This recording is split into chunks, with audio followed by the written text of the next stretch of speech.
Hey Ringside crew, welcome to the internationally known Dudes at Ringside podcast.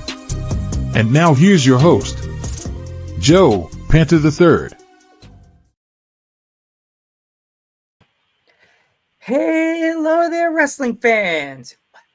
To another episode of the internationally known Dudes at Ringside podcast. I am Joe Panther III, and I am in the middle of International Wrestling Month, aka UK Wrestling Month.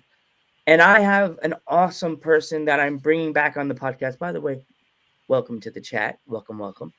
Welcome back to my guest. Welcome back, Miss Love. Welcome back to Dudes at Ringside. Hi.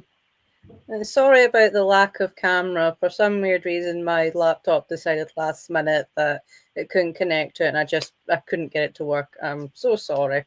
No, you're fine. I'm so glad to have you back. So, what have you been up to since the last time we were in the Dudes at Ringside studios? Oh, that was quite a while ago, wasn't it? What year was that? I think it was like 2020 or 2021 or like 22, I think. Oh my goodness. So, like a lot of the time, I was still at UKW wrestling. Like, I was wrestling like Leonie Rose. I'm pretty sure that I wrestled Zaya Brookside after the podcast, or was it before? I can't remember. But either way, like I was wrestling some really big names. Like I had Millie McKenzie as well in a triple threat. Outstanding wrestler. Recently, like about 6 months ago, probably more than that actually, I took a wee break from wrestling because I was having a wee bit of back problems. But I'm back in force now. Recently wrestled for W3L against Hera, Scotland's strongest woman. Oh wow! Yeah, she literally just won the medal for that like that week. Insane, isn't it? That's crazy. Did you want to accidentally do the Kurt Angle and steal her medal? Like quite awful. No, of course not. She worked her ass off for that. Awesome. Impressive. Picking up training as well.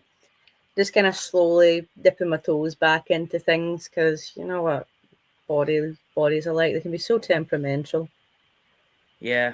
I don't even wrestle, and I took one wrestling bump, and I think I'm part of the community. I'm like, I did it. I'm there. No, you're not, Joe. You just took one wrestling bump, and it's never gonna happen again. The promoter will kick you out the door if you even think about taking another bump. Like, oh no, Joe, you can't do that. You're not part of the world. I'm a podcaster. You're not part of it, Joe. Yes, I am. No, you're not. 5 times. They provide advertisements, so there you go. You are part of it. Yeah, no one believes me. And then I go to work and they're like, you're not part of it, Joe. And I'm like, yes, I am. I think. I use my imagination button. Like, yeah. So, have you thought of any wrestlers that you've been seeing on the scene? Any younger wrestlers or like people that have been in the scene like with you on that line that you haven't like connected with and you want to work with yet? Well, I definitely want to work Lana Austin. Like she's still a bit younger than me, but she's like been around long enough to like gain a lot of experience. Like she's been all over the place. She's traveled. She's wrestled for some major companies. You know, outstanding wrestler. And I haven't had a match with her yet, and I'd really like to have a match with her. But my main goal is still Japan. Like I'm determined. I'm going to go there. Yeah, that's the one place that if I could just make a video of wrestlers saying I want to go to Japan, it'd just be a hilarious video. I want to go to Japan. It's on the list. Japan. It's like, yeah, come in, people. I hope they all go to Japan. Like that's it's very hard to.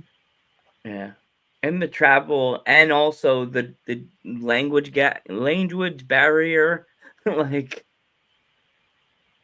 I think like I have wrestled with a Japanese girl before, Mayu Iwatani from Stardom. It was when it was the Stardom versus British Empire Wrestling show. So technically I do have a Stardom match underneath my belt, just saying. Wow. we like it was kind of like broken English, but like we showed what we were talking about, like we were kind of visual kind of communication. That's how we communicated. She was lovely. Good morning, Dave. Good morning, Dave. Dave's Dimension, another one of my podcast friends. He's a huge Ghostbusters fan, and he loves. I don't know if Dave caught your promo on Instagram. Dave likes movies too, so we'll get into it and talk about those shark movies very soon. Of course, I've even got my Jaws T-shirt on, which I'm gutted that the camera can't pick it up now.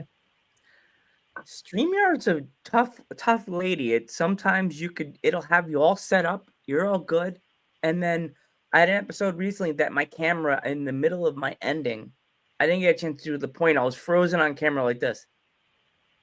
And I was just like, everybody could see my thing. I even pointed and it was frozen. So it was just me like this. Like, and I'm just like, I'm pointing. I swear to God, I'm pointing. Like, at least you were putting a funny face. I was just like, my luck, if I did like a funny face and did like a close up to the camera, my luck, it would unfreeze as I'm doing that. I'm like, what are you doing? Ace Ventura, like that meme that's like, where are you? Like, Joe, stop moving in front of the camera. You're breaking it. I'm not breaking it. You're breaking it. Have you thought that, like, now that you've been in the business this long, like, have you seen like these new kids coming in, and like, what do you think about that? Or what do you mean by what I think, like the new generation of wrestling? Like, now we have all these different younger kids coming into the business now. Like, what, like, I know most people would say like, oh, it's nice to see like the younger generation. Like, what do you think about the younger indie wrestlers that are coming in? Have you been watching any of the younger people? Well, I feel old now. But no, I think it's great that like we've got new like generations coming in. It keeps the business alive, and like wrestling is just evolved throughout the years. Like there's a lot more really good training schools out there now. You're not relying on a kickboxer teaching you, because back then there wasn't any training schools. And then you've got, like, I was quite fortunate where I started training. Like, again, it was a small handful of training schools, but they were good. They were all good. And I find sometimes you do get those ones that are there, but they're not good, if that makes sense. And but luckily there's more good than there is bad. It's just all about doing your research on them. And I think it's good because it keeps the business alive, and it keeps the business alive. Yeah, I feel the same way. I've interviewed some young wrestlers, and like the Matty Morgans and Madison Morgan and like those people like that. And I'm like, oh my gosh. I have asked them this question, like, what is it like? What does it feel like to be like the future of the indie wrestling of your generation, like be that star? And they're all like, oh my gosh, I haven't thought about that yet. Like, wow, that's just crazy. Like, that's crazy to think that. I'm like, it could be like the future of the business, a future of the UK scene. Like, who made your gear? Because I see your gear has evolved now. Well, I'm actually currently waiting on Zoe drawing me up a new design to get some proper custom gear. Because what my gear is right now, it's sportswear, but I had custom prints on them. So that's what I've currently got right now. Unless you're talking about the tights. I think the tights. Yeah, the black tights with the squiggles on them. Yeah, that was made by JJ. I had that ordered quite a long time ago when I was like feeling very optimistic about my weight, and then when I got there, it was like I'd taken a break from it. I know, surprise, surprise, I take another break, but I'm in a lot of pain, right? I have to look after my body. I I'm Yeah, wanting to continue to wrestle, I need to look after my body. But that's literally everyone. Like, everyone takes breaks now and then because they're either emotionally not there or the body is just in pain. They just need to rehab themselves. It's perfectly normal. But yeah, my gear was made by JJ Creations. Outstanding gear maker. Always highly recommend. awesome. So, how do you rehab your back after, like, if you have training or like a show? Like, what do you do to make your like get your back to like feel a little bit better?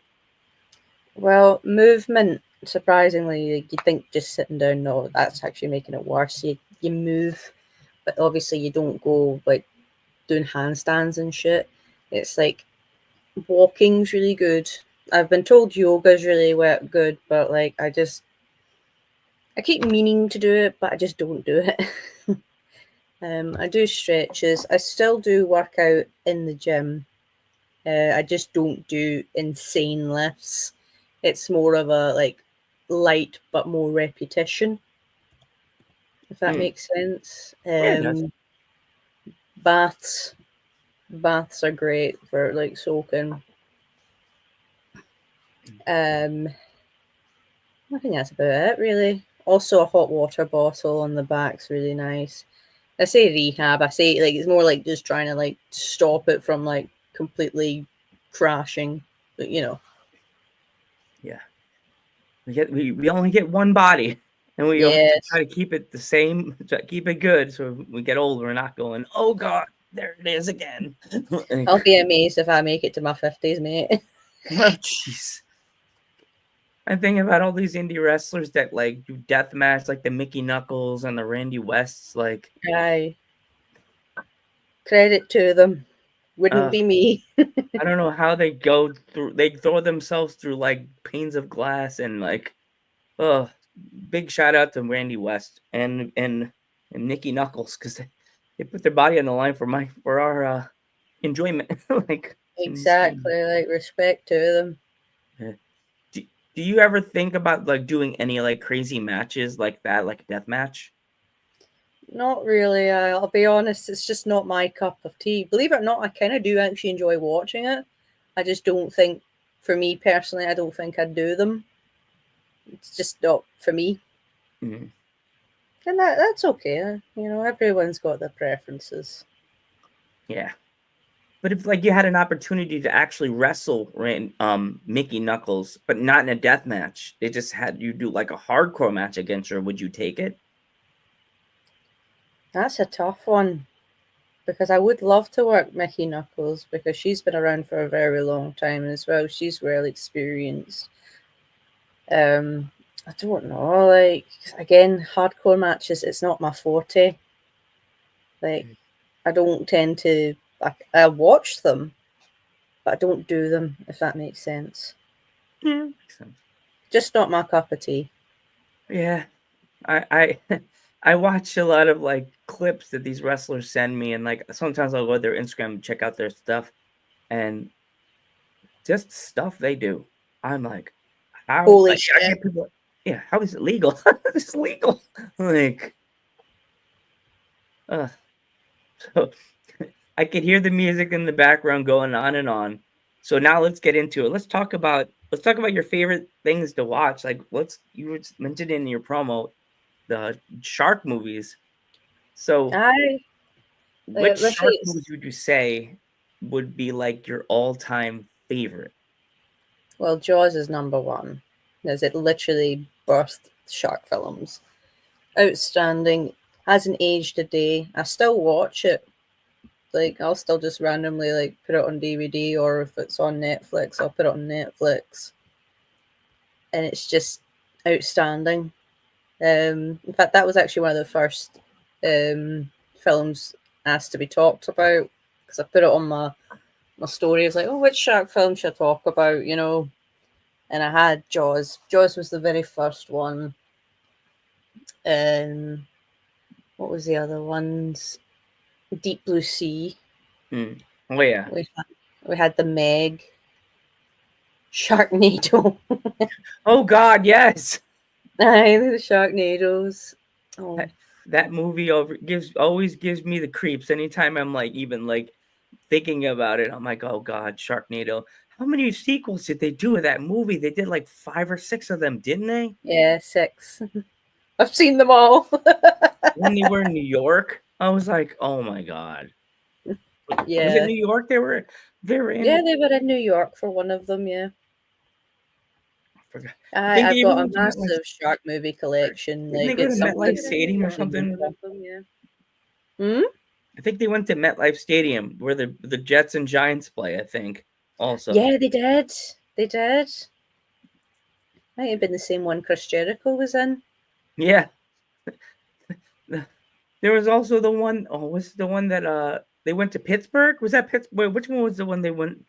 They were like, oh my gosh, there was so many weird movies. Those movies are always so like, how are they still making these? Like, I remember after the 5th one, I was like, It's got a where cult are they following. where are they sitting and creating these? Like, is this like, okay, we're gonna do this time with the sharks? Like, It's because it's got a cult following because it's just so naft. You know? Like that's the beauty of shark films, like particularly really bad ones. Like Sharktopus, that's like a shark crossed with an octopus. That's got a bit of a cult following as well. There's actually 3 sequels to that one, but it was more of a like Sharktopus versus Whale Wolf versus Terracuda. You know, it's so bad, but I love it. Absolutely love it. And then you've got some good ones like The Meg. Actually, I thought that one was really good because obviously it's got Jason Statham in it, and it's not a low budget film. And I thought it was really good. and if you're an adult that watches cartoon movies, Shark Tale. I've seen it and I've got it on DVD. Why not? Right? It's a shark movie. It counts. If you're gonna watch a marathon of shark movies, then I guess you're gonna have to toss in the Shark Tales every once in a while, you know? Like, Yeah. When I do like these wee polls online, like I'll like say like ask me about shark films. Like, what ones have you seen that you think I haven't seen? And chances are it's impossible to actually name a shark film that I haven't seen. So I tend to stay on top of it as well because they've got some new ones coming out.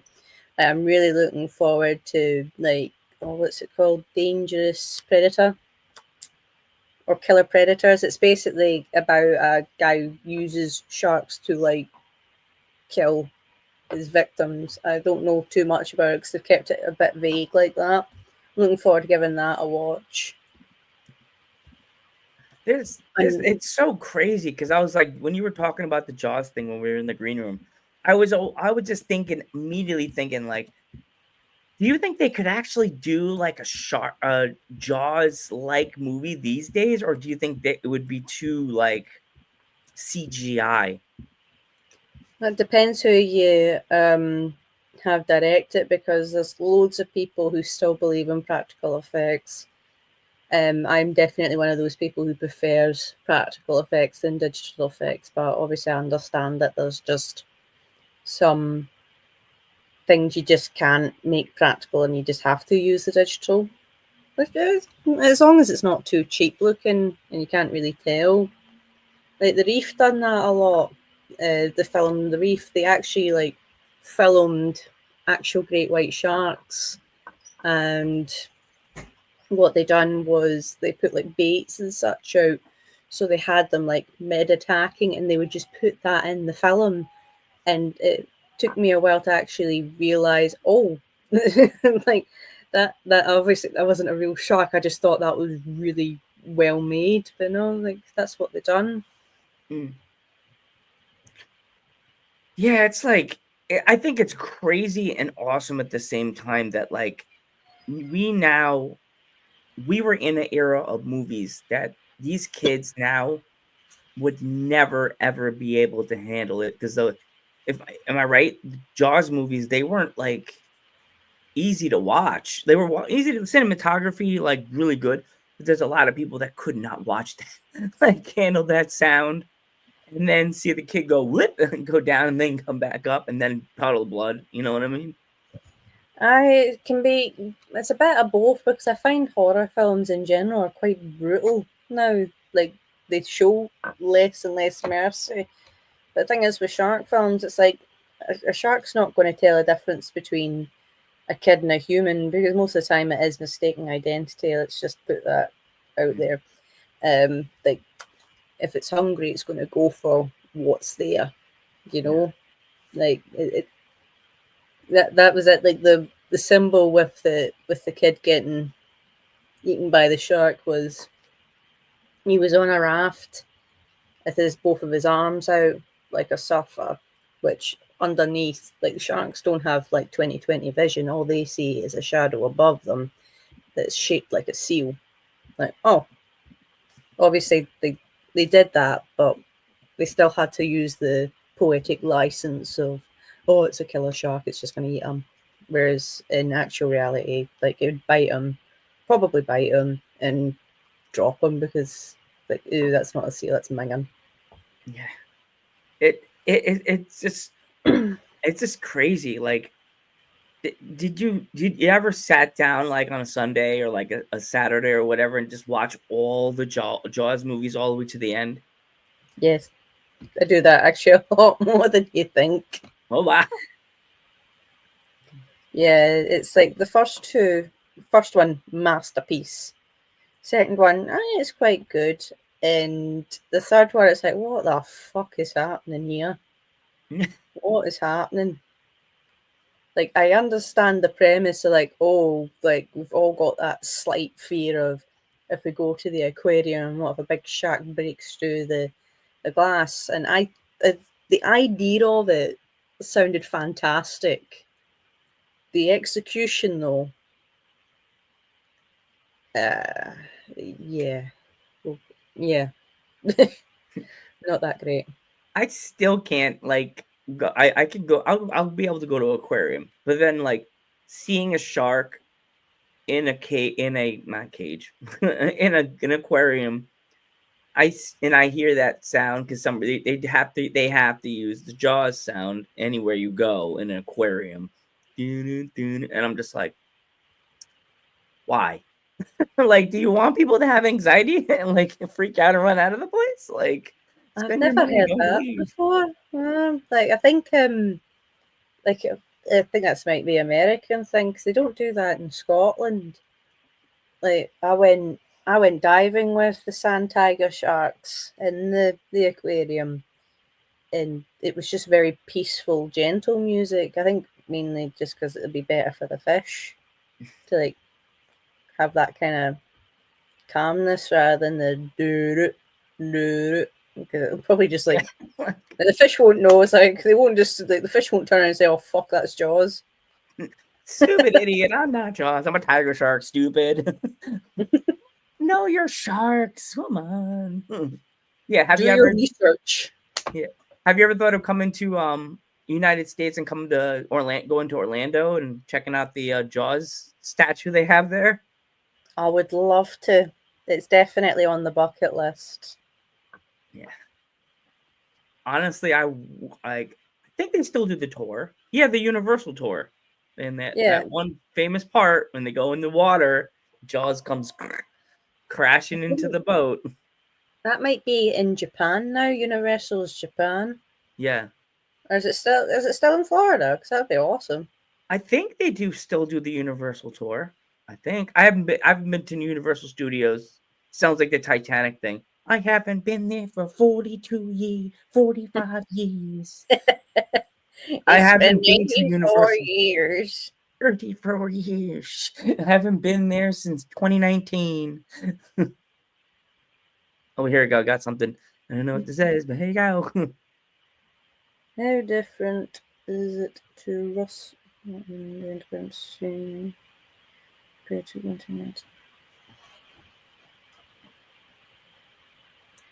Ah, right. I haven't actually been to the United States or Canada. Love to. But I know people who have went and they've told me that it's like it's quite tough competition because, like, they're looking for like they look at you first, if that makes sense. They see what they want to see, like if you're built or if you've got like if you're a bit small. Does it look like a fan could batter you? That's the best way I could describe it. It's like, does it look like a fan can batter you? No? Okay. Let's see what you can do. I just be like, That's okay, that knowledge, really. we're not fighting the wrestlers. We're watching the wrestlers, people. That'll be me. Yeah, Be yeah. like, Don't actually pick a fight with them.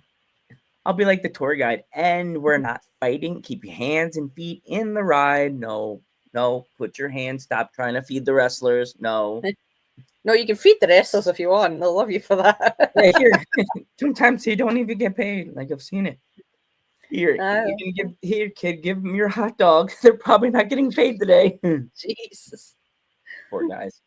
I feel bad. I don't think that's actually true. Not in America, at least. Like they do pay there.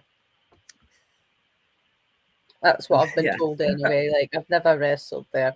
Love to though. Love to give that a shot, especially in Canada as well. So I've heard the scene there is really like strong as well.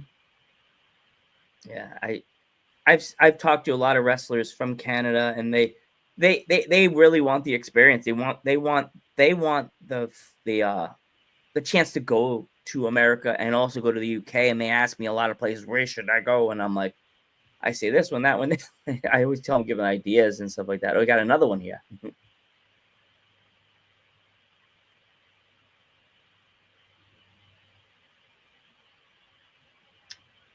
I'm not 100% sure what you mean. Like, you mean like what was the most physically taxing on me? Yeah, I think that's what he means. Oh, right. Let's have a think. That's a good question, that one. Well, as for like actual wrestling part, I think the most brutal matches I've had were at UKW because that's where I wrestled most. But it was like there's a streamline of like storyline, so everyone's like kept up with what's going on. So I end up like doing the bigger matches, like I do the angle slams off the top, and I'm like, oh, what did I do that for? But it was kind of like it got such a huge reaction. But the ring itself was all right, you know. I think it was one of the times I wrestled for W3L. This was ages ago, and I think like the matting wasn't there. Anthony, thank you for I your don't question. know, but it was just like it was just that one time where it just felt like I was bumping on concrete. Oh, Yeah, it was that one time because like ever since it's been fine. You know, either that I just don't notice it anymore. was it the net that you felt like you were bumping on concrete, or was it just was the ring like really stiff or something? No, the ring just felt quite stiff at that time. Might have been the fact that it was cold as well. Might have been that as well, because that doesn't help. Like there's been times where I haven't actually been able to warm up properly for a match where I haven't, because it was just that cold. I just couldn't warm up. Doesn't matter what I'd done, and it felt like someone shot me in the back of the leg after the match because it was so painfully cramped. Yeah, that I've heard so many different wrestlers that like they say that about the ring, like certain rings, or they could be it could be like a bed. And Yeah, some of then them can. and then some of them are like a board of wood with a sheet across it. Like, Yeah, had my fair share of both.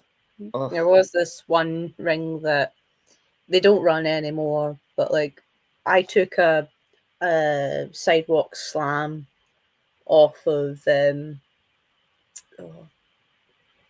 Piper, and I just literally bounced three times away from her. She was trying to reach over, pin me, and realised I'd somehow managed to get to the other side of the ring. And it was just because I bounced. It was just like, it was that bad. I was like, what the fuck? That's insane. I give all you guys all the credit in the world because I work. Everybody, all of us have real jobs outside of wrestling, but like how do you tell your boss if you're like walking around like a crippled old man or the old lady the next day? Like, what do like, how does your boss, how do you explain to your boss, I'm a wrestler? Like, how do you explain to them? I'm quite fortunate, whereas my boss is actually a huge wrestling fan, so I don't really have to explain much to him. He's just like, oh no, I love that. My boy loves it as well. And he's quite supportive of it, which is nice. As long as I get my work done, he doesn't really question. As long as I'm okay and I can still get my job done. Have you ever had to explain a bump or a bruise on your arms or legs? Yeah, I've had a few people go like, "What's like?" I'll have like a massive bruise on my forearm or something, but oh, it's just from wrestling, and they just look at me so casually and like, okay, I'm not going to ask any more about that. He's on fire today. Yeah. When I started wrestling, it's like I looked up to Mickey James a lot because I felt like she stood out more than everyone else. And then when I watched more of it, I started basing it more and more off of Kurt Angle, Chris Benoit as well, wrestling wise. And more, like I started watching more Japanese wrestling. Julia, who's your new champion now, I watch a lot of her stuff, and I base a lot of my stuff off of her as well. Just all sorts, like it's getting more and more Japanese style, but I still keep the Kurt Angle base because they're outstanding wrestlers, like they are. And I do like a good hard hitting bout,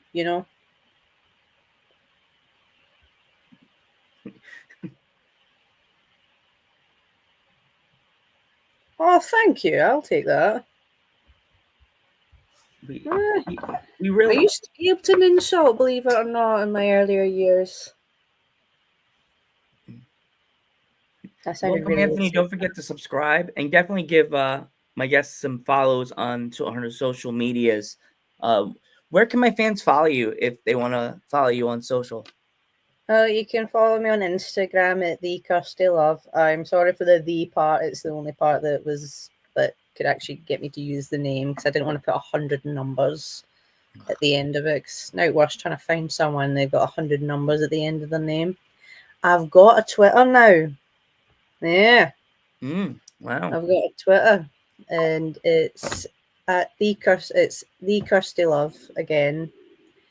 Or is it X now? It's called X, but I just keep calling it You Twitter. call it Twitter. I can't stand saying X. I have a lot of wrestlers even saying they're strongly against calling it X. Like, I don't know why X is just such a weird name, but yeah. bring back the damn bird.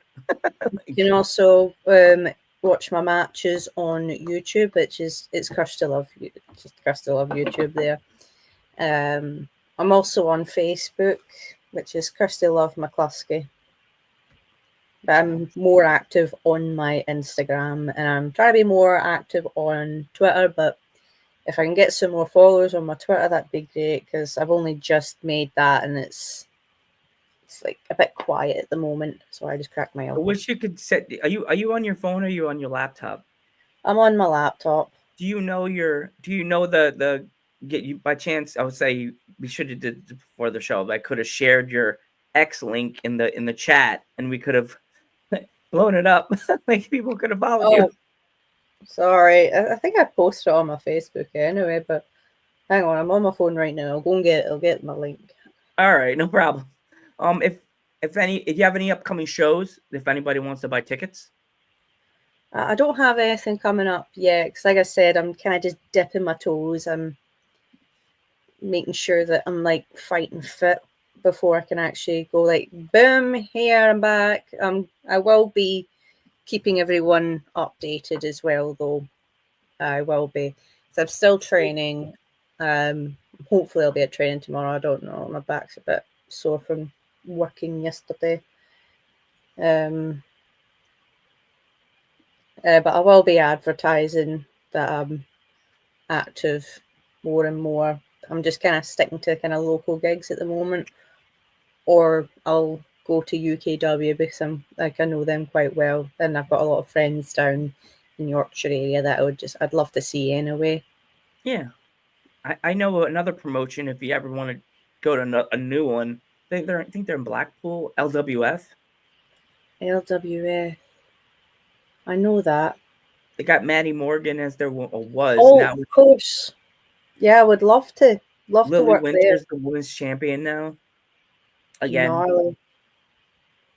that's another good match. Either Maddie Morgan or Lily Winter for you. I think Yeah. either or. Maddie Morgan's like very young. I think she's like 18, and she's a very big star. Like I always go, wow, she's something. She's it sounds like I'm being mean. She's something. Like she's something. Like she really is. I watch her and then I just freak out. I go, wow, this girl is going to be the absolute future of the independent wrestling scene in the UK. And An absolute star. yeah, Absolutely. and her famous thing is the moonsault. And I'm like, if Lita saw this, she'd probably freak out. And I just got the link, fans, so I'm gonna share it in the chat, Thank you. chat, so you could all go follow my friend Kirsty Love right now. It's sharing on X. There it is, right there. If you want to follow her on X, give her a huge follow, and don't forget to follow her on Instagram, Facebook, and everywhere else. Chrissy, if any of my fans, especially Anthony in the chat, if you want to buy anything of yours, where can you find it? So far, I haven't. Like, you can contact me through any of those, like, the social media handles, because I don't really buy stuff in bulk anymore. I do it through a website. For now, it's like I'm going through Street Tees at the moment, but I still haven't like made my design completely yet. But we do have Firing Squad merch. We do have like the Firing Squad t-shirts that I can. Well, I'll probably need to put you through to Damien Black for that. But I'm part of the Firing Squad. I'm also in a film called Nigel. I meant to put that out there. That's just coming out very, very soon, probably before the end of this year. So I'm chuffed about that. I basically just play me, but like as Kylie. Like my character's called Kylie. It was so much fun to film. What else? Yeah, it's mainly through Street Tees at the moment. That's cool. I'm glad to have you back on, and I'm so glad to see you're doing well, and I'm glad that you're healing yourself and trying to continue on, because a lot of wrestlers, they hurt themselves and they're done. They're gone. You know what I mean? You'll never see them again. I don't want to have that kind of fate. Like, I know, like, sometimes I just push myself too far and I pay for it. Oh, thank you, Ray. No problem. Welcome, Ray. Thank you for coming through. Christy, I want to thank you so much for coming back on the podcast. I want to wish you nothing but the best of luck on your wrestling journey and continue on the wrestling journey. Thank you for watching, Ray, and thank you for everybody coming through. I'm Joe Panther III. Thank you, and I'm Kirsty Love, the hot mess or the Banshee Queen. Yes, and we will catch you in the next one. See you later.